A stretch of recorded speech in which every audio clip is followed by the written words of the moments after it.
This is from Jane. Hello, Jane. So she asks, are women more emotional than men? OK, now this is, of course, a reference to the manager of Northern Ireland women's football team, Kenny Shiels. You'll have seen this story this week. And Shiels claimed that after their 5-0 defeat to England, that women are more emotional than men. He was saying this in the press conference afterwards. Actually, we've got a clip of the news conference here. Right through the whole spectrum of the women's game, because girls and women are more emotional than men, so they take a goal gun in, they don't take that very well. And I should say that Shiels later apologised, and the Northern Ireland team captain issued a statement saying all the players are standing by Shiels. The Irish Football Association has also accepted his apology. Any thoughts, Scott? What do you think? Well, right as he said it, I watched him. I've seen it before, that clip. Yeah. And you can see as he's saying it, do you notice? As the words are coming out of his mouth, he's like, I shouldn't be saying this. And then the look in his eyes as he gets to the end of the sentence is, oh, God, I'm going to get my wife in my ear about this one. I mean, you know. But it happens all the time. You don't have a filter. You know, you must know what that's like. I'm very emotional, but I don't show it professionally because I'm afraid they're going to jump on me like dogs on fresh meat. I think it's great in sport when they get emotional. I really enjoy it. Yeah. And I see men on the field when they lose in football cry all the time. Yeah, I don't understand football. You're a big football fan, yes. Nick. Now, you have played football. You play every week. I do. Do you cry when you win a goal? Do you win a goal? Is that what they say? Do you hug your fellow teammates in the interval? The only emotional experience is rage. Someone fouls me in the game and I have to try not to punch them in the pub after. But I shouldn't have said that on telly. But here's the thing. This was very interesting, this clip. He was citing the fact that when the women's teams concede a goal, they rapidly tend to concede another one a few minutes later. Is that true?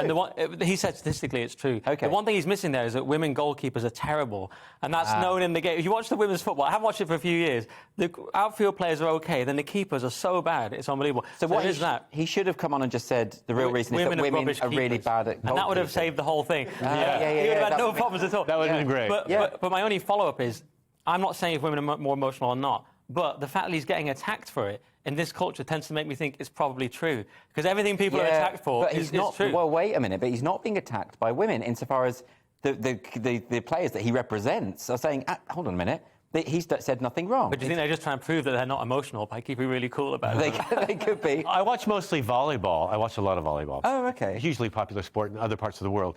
And the female teams are incredibly stoic, I think. Are they? Yeah, and it may just be the teams he looks after, or maybe he creates a certain level of high emotion amongst his teams. It could be him. No, he says across the game, across the women's game, they're conceding rapidly. The way he sees it through his prism, though. You know, he says I'd like to see the stats for the men's game, because like when men concede a goal, we come back and fight back, you see. And what's happening is women are conceding, and then collapsing and conceding another. That's his claim.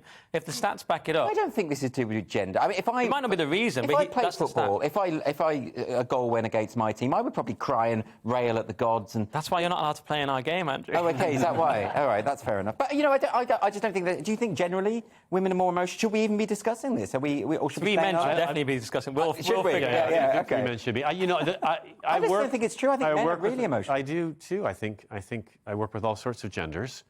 Yeah. And I don't notice any... On this panel? Yeah, exactly. I don't notice any sort of common emotional response from anyone, really. No, and like I said... Men shouldn't be emotional, though. This is your old-fashioned... Men can cry a little bit in private. If their dog dies, they're allowed just one tear in private in a sort of back room, and then they what if it's quite a sort of move on. What if it's a sort of fluffy dog, like a Labradoodle or something? Like a feminine Well, then they dog. shouldn't have that dog. They shouldn't have. They need a bulldog. Yeah, they need a masculine dog, and they can cry one tear in private. Right, there's the rules. That's just how it works in the north. There's the rules. And if you don't like that, that's my culture. My mother was quite emotional, but only when she drank. Yeah, it was the booze that really brought it on. Irish, you know. And she'd knock us around a little, but we probably deserved it. But overall, I think within my family... That's a very masculine attitude. Yeah, in my family, the only thing I felt with my sister's response compared to my brother's and mine and our family was my sister, she had a menacing tone to her voice that really controlled my brother and I, yeah. She's better with words, and she really humiliated us in front of other people. Wow. She's really good at it. This explains a lot about you. Yeah. Thanks. Hence the twisted, perverted quality that you now display.